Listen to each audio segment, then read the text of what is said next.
নমস্কাৰ জনাইছো সকলোকে। মোৰ আগৰ ভিডিঅ'টো নিশ্চয় তোমালোকে ভাল পাইছিলা। এবাৰ আমি দ্বিতীয় অংশ পৃথিৱীৰ প্ৰধান মণ্ডলসমূহ বিষয় সমাজ বিজ্ঞান ষষ্ঠ শ্ৰেণীৰ দ্বিতীয় অংশলৈ আগবাঢ়িছো। আমি প্ৰথম অংশটিত স্থলমণ্ডলৰ বিষয়ে আলোচনা কৰিছিলো। এতিয়া আমি দ্বিতীয় অংশটিত আলোচনা কৰিম আমাৰ আন কেইটা মণ্ডল, ক্ৰমে জলমণ্ডল, বায়ুমণ্ডল আৰু জীৱমণ্ডলৰ বিষয়ে।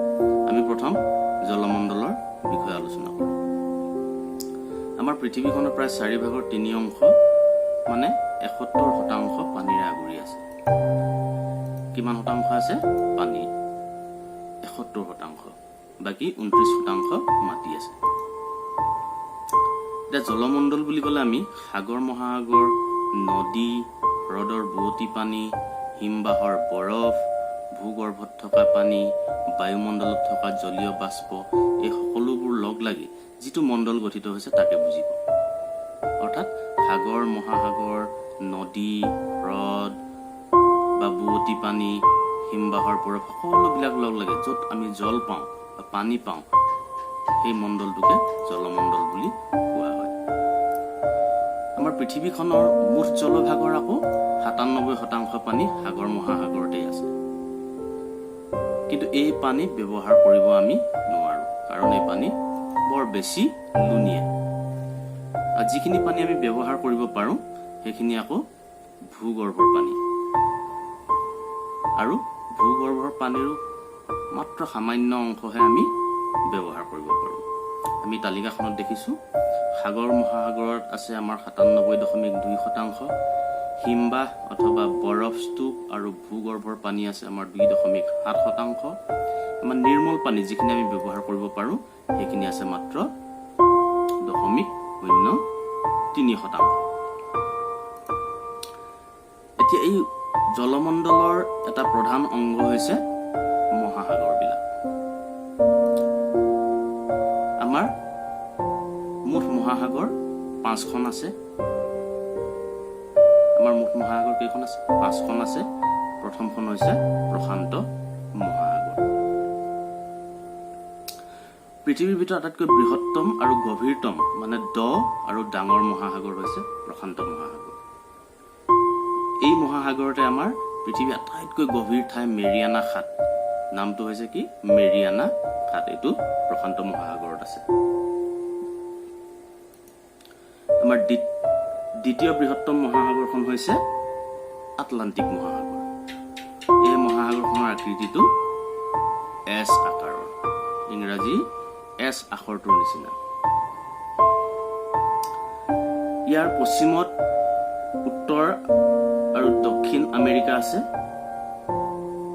আৰু পূবত ইউৰোপ আৰু আফ্ৰিকা মহাদেশ আছে।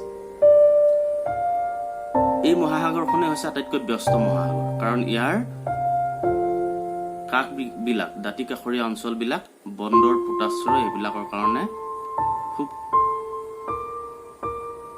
সহজ, আৰু সেই কাৰণে বন্দৰ আৰু পোতাশ্ৰয় বেছি থকাৰ কাৰণে এই মহাসাগৰখন ব্যৱসায় বাণিজ্যৰ ক্ষেত্ৰৰ পৰা আটাইতকৈ ব্যস্ত মহাসাগৰ বুলি কোৱা হৈছে। 3 নম্বৰ মহাসাগৰখন হৈছে ভাৰত মহাসাগৰ। এইখনৰ আকৃতিটো ত্ৰিভুজ আকৃতি, এটা ত্ৰিভুজৰ নিচিনা, আৰু পৃথিৱীৰ এইখনেই একমাত্ৰ মহাসাগৰ যাৰ নামটো এখন দেশৰ নামেৰে ৰখা হৈছে। চতুৰ্থতে হৈছে উত্তৰ মহাসাগৰ। উত্তৰ মহাসাগৰখন আমাৰ উত্তৰ মেৰু বৃত্তৰ ভিতৰত অৱস্থিত। ক'ত অৱস্থিত? উত্তৰ মেৰু বৃত্তৰ ভিতৰত অৱস্থিত। আৰু এই মহাসাগৰখনক বেৰিং প্ৰণালীটোৱে আটলান্টিক মহাসাগৰৰ পৰা পৃথক কৰি ৰাখিছে। উত্তৰ মহাসাগৰৰ অধিকাংশ সময় পানী বৰফ হৈ থাকে, কাৰণ ই শীতল মহাসাগৰ। 5 নম্বৰটো হৈছে আমাৰ দক্ষিণ মহাসাগৰ।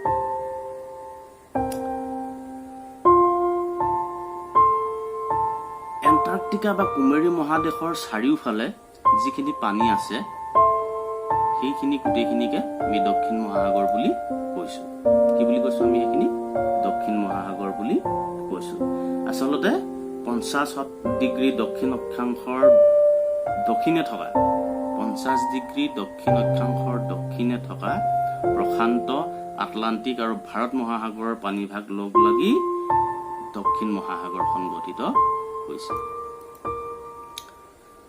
আমি মহাসাগৰৰ বিষয়ে জানিলো এবাৰ আমি বায়ুমণ্ডলৰ বিষয়ে আলোচনা কৰিম পৃথিৱীখনক আগুৰি থকা গেছীয় বা বায়বীয় আৱৰণটোকে আমি বায়ুমণ্ডল বুলি কওঁ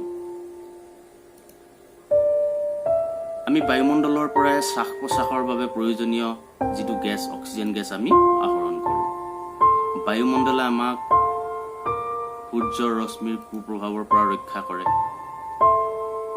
বায়ুমণ্ডল নহলে পৃথিৱীত জীৱ জীয়াই থাকিব নোৱাৰিলেহেঁতেন আৰু এটা কথা আমি জানি থোৱা ভাল যে পৃথিৱীৰ উপৰিভাগৰ পৰা প্ৰায় 1600 কিলোমিটাৰ ওপৰলৈকে বায়ুমণ্ডল বিস্তৃত হৈ আছে এতিয়া আহিম আমি বায়ুমণ্ডলৰ স্তৰসমূহ গঠন উষ্ণতা আৰু আন আন কিছুমান বৈশিষ্ট্যৰ ওপৰত ভিত্তি কৰি বায়ুমণ্ডলক 4টা ভাগত ভাগ কৰা হৈছে কেইটা ভাগত ভাগ কৰা হৈছে 4টা ভাগত ভাগ কৰা হৈছে তাৰ প্ৰথমটো হৈছে ট্ৰপোস্ফিয়াৰ দ্বিতীয়টো হৈছে ষ্ট্ৰেটোস্ফিয়াৰ তৃতীয়টো হৈছে মেছোস্ফিয়াৰ আৰু চতুৰ্থটো হৈছে থাৰ্মোস্ফিয়াৰ এই স্তৰসমূহৰ বিষয়ে আমি অহা ক্লাছত আমি কিছু আলোচনা কৰিম আমি এতিয়া চাওঁ বায়ুমণ্ডলৰ গঠন সম্পৰ্কে বায়ুমণ্ডলটো হৈছে বিভিন্ন গেছ জলীয় বাষ্প ধূলিকণা আদি লগ লাগি গঠন হোৱা এটা মণ্ডল এটা বায়ুমণ্ডলত কি গেছ কিমান পৰিমাণৰ আছে আমি এবাৰ চাই লওঁ নাইট্ৰজেন 78% আছে অক্সিজেন 21% আছে কাৰ্বন ডাই অক্সাইড আৰ্গন জলীয় ভাপ আৰু অন্যান্য গেছ 1% আছে এতিয়া আহিলো আমি জীৱমণ্ডললৈ মাটি পানী আৰু বায়ু এই তিনিটা প্ৰধান প্ৰাকৃতিক উপাদান লগ লাগি জীৱ বৰ্তি থাকিব পৰা মানে জীয়াই থাকিব পৰা পৰিৱেশ সৃষ্টি কৰাটোৱে হৈছে জীৱমণ্ডলৰ এটা বৈশিষ্ট্য মানে জীৱমণ্ডল বুলি ক'লে আমি মাটি পানী আৰু বায়ু এই তিনিটা প্ৰধান মণ্ডল লগ লাগি যিটো এটা উমৈহতীয়া মণ্ডল গঠিত হৈছে তাকে জীৱমণ্ডল বুলি কোৱা হয়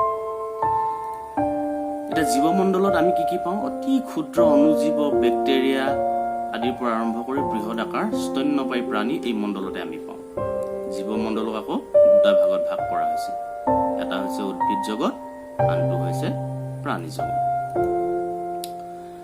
এতিয়া আমি কিছুমান কথা জানি থওঁ জীৱমণ্ডলৰ বিষয়ে উদ্ভিদ জগত আৰু প্ৰাণী জগতৰ মাজত ইটোৱে সিটোক কিবা নহয় কিবা প্ৰকাৰে প্ৰভাৱান্বিত কৰি আছে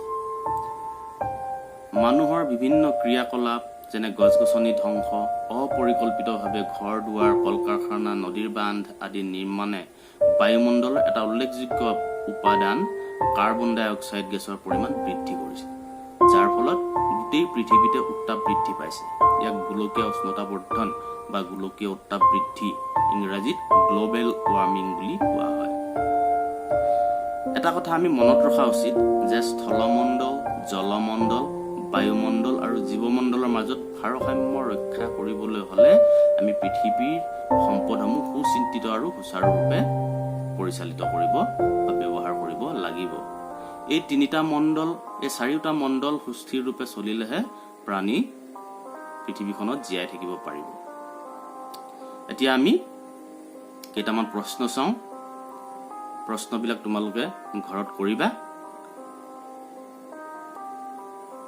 বায়ুমণ্ডলৰ বিভিন্ন স্তৰবোৰৰ নাম লিখা বায়ুমণ্ডলত শতকৰা হিচাপত আটাইতকৈ বেছিকৈ থকা গেছবিধৰ নাম কি পৃথিৱীৰ কিমান শতাংশ পানীৰে আগুৰি আছে আটাইতকৈ গভীৰ মহাসাগৰ কোনখন পৃথিৱীৰ উপৰিভাগৰ কিমান দূৰলৈকে বায়ু আছে এই প্ৰশ্নকেইটা তোমালোকে ঘৰত কৰিবা আজিলৈ আহোঁ ধন্যবাদ